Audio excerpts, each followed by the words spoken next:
The sky didn't just look gray, it looked exhausted. A stretched out, drained kind of gray that swallowed all the color from the world. The wind barely bothered to move. Even the birds refused to sing. It felt like nature itself was holding its breath for us. I wasn't breathing much either. My wife Sarah stood beside me. Her fingers locked so tightly around mine, I could feel the tremor in her bones. That trembling wasn't weakness. It was the last thread keeping me upright. My body wanted to collapse, fold itself into grass, disappear. Because today we were burying our son. Danny, 10 years old. 10 golden years of messy drawings, bad knock-knock jokes, science experiments exploding in the kitchen, and a laugh so bright you'd think he bottled sunshine. And now, he was lying in a small wooden box just a few feet away. I'm a carpenter. My whole life is fixing things, doors, drawers, broken fences, split flooring. People come to me when something needs to be made right. But this was the one thing my hands couldn't repair. Father Michael's voice floated somewhere in the distance, soft, worn, trembling. I didn't hear the words, just a low murmur, a prayer trying to hold our shattered world together. Then, a sound cut through everything. Not thunder, not a sob, not the wind. An engine, a slow, arrogant, entitled growl that rolled across the cemetery like an insult. Several heads turned before I did. Sarah's grip clamped around my hand, as if she were bracing for impact. I looked up. A pearl-white Range Rover was drifting off the paved path, its polished wheels crushing through the manicured cemetery grass, as if the place belonged to it.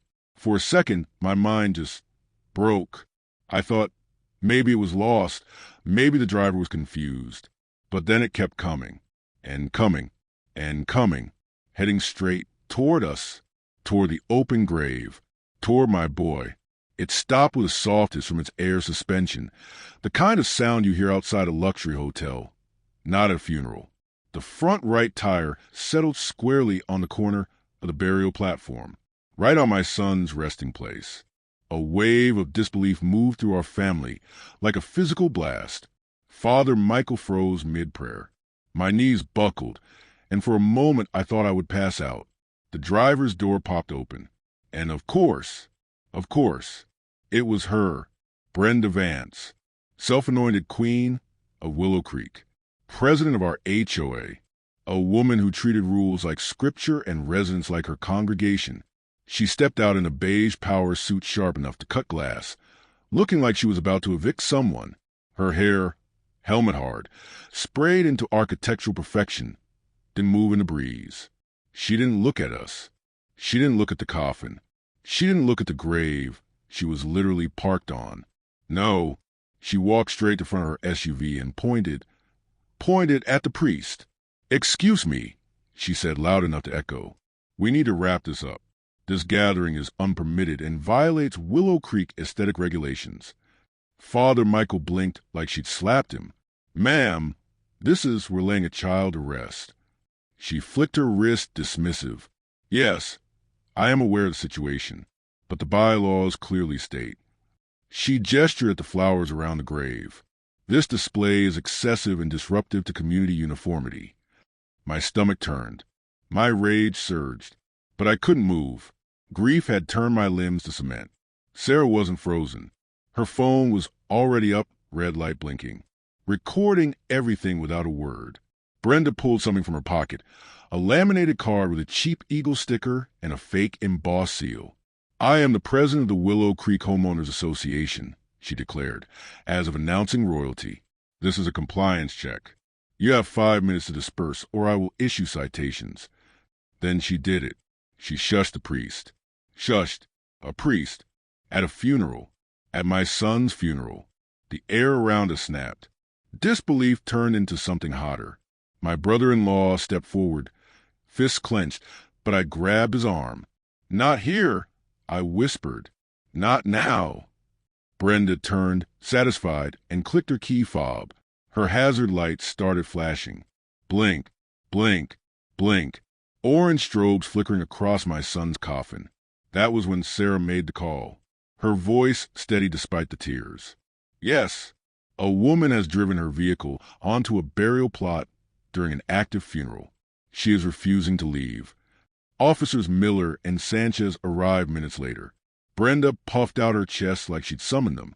"Officers, thank you for responding. I am conducting a compliance inspection."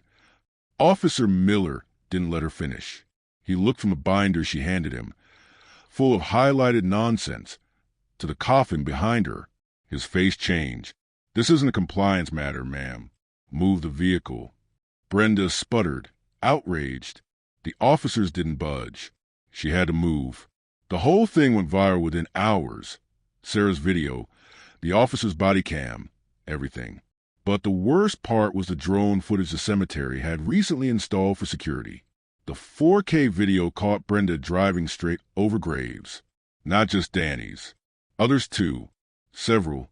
Our lawyer nearly collapsed when he saw it. "This is explosive," he said. "Hold on to this. We're taking it to the DA." But the HOA wasn't finished.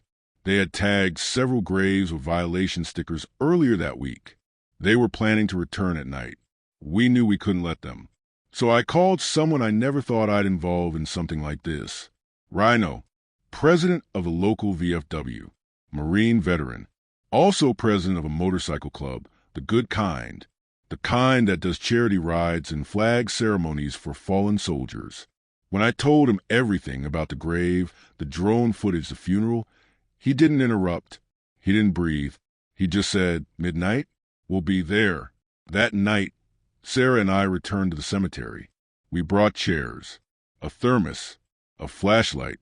We weren't leaving Danny alone again. At 11:30, the ground began to vibrate. Headlights shimmered through the trees.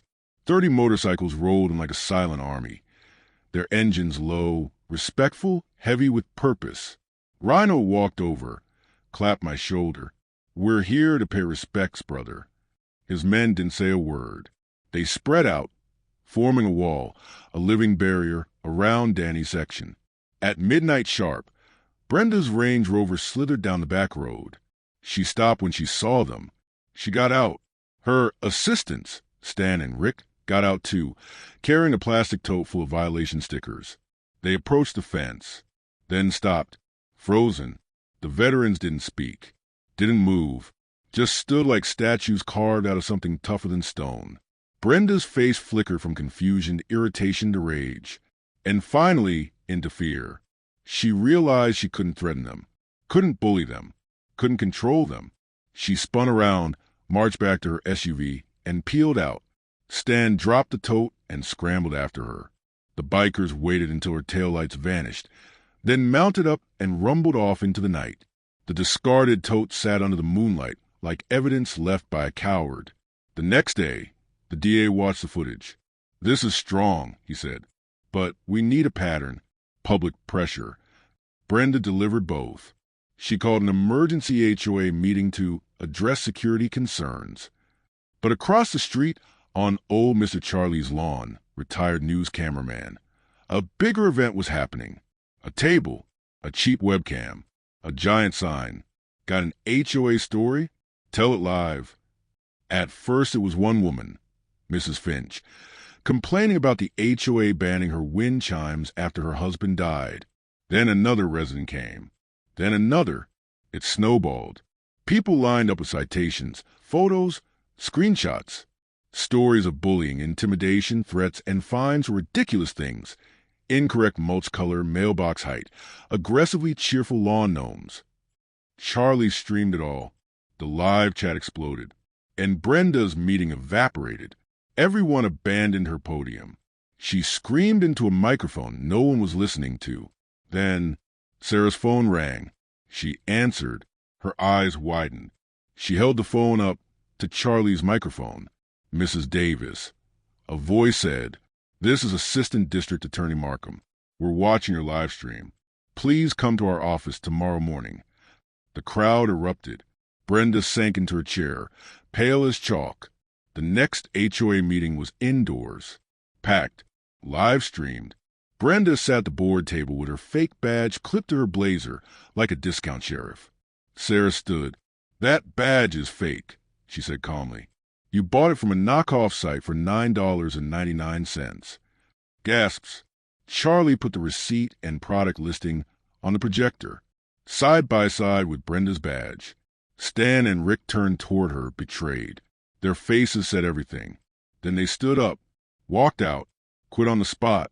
The remaining board members followed, leaving Brenda alone at the table under the harsh fluorescent lights. Her empire crumbled in minutes. The trial was fast. Drone footage, officer testimony, residents, veterans, even Father Michael. Brenda's defense? She said it with a straight face. I did it for property values. The jury deliberated for 60 minutes. Guilty. All counts. At sentencing, the judge looked her dead in the eye. You didn't protect the community. You terrorized it. You violated a sacred place and traumatized a grieving family. Property values do not outweigh human decency. She raised her gavel. 10 years. We sued the HOA not for money. We put every penny into a trust. The Danny Davis Memorial Garden. At the cemetery. A safe place. A peaceful place. A place filled with flowers and soft wind chimes. The ones Mrs. Finch loved. On the first anniversary of Danny's passing, Sarah and I walked into garden. It was quiet, but a real quiet this time. A warm, gentle stillness that wrapped around us like a blanket. I placed my hand on Danny's stone. We earned this, I whispered, the hard way. And sometimes, when I look at the perfect lawns and polished houses of Willow Creek, I wonder, what's the true cost of a perfect neighborhood? And who decides what perfection is worth? Because if perfection requires cruelty, if it demands obedience at the cost of humanity, then maybe perfection isn't worth chasing at all.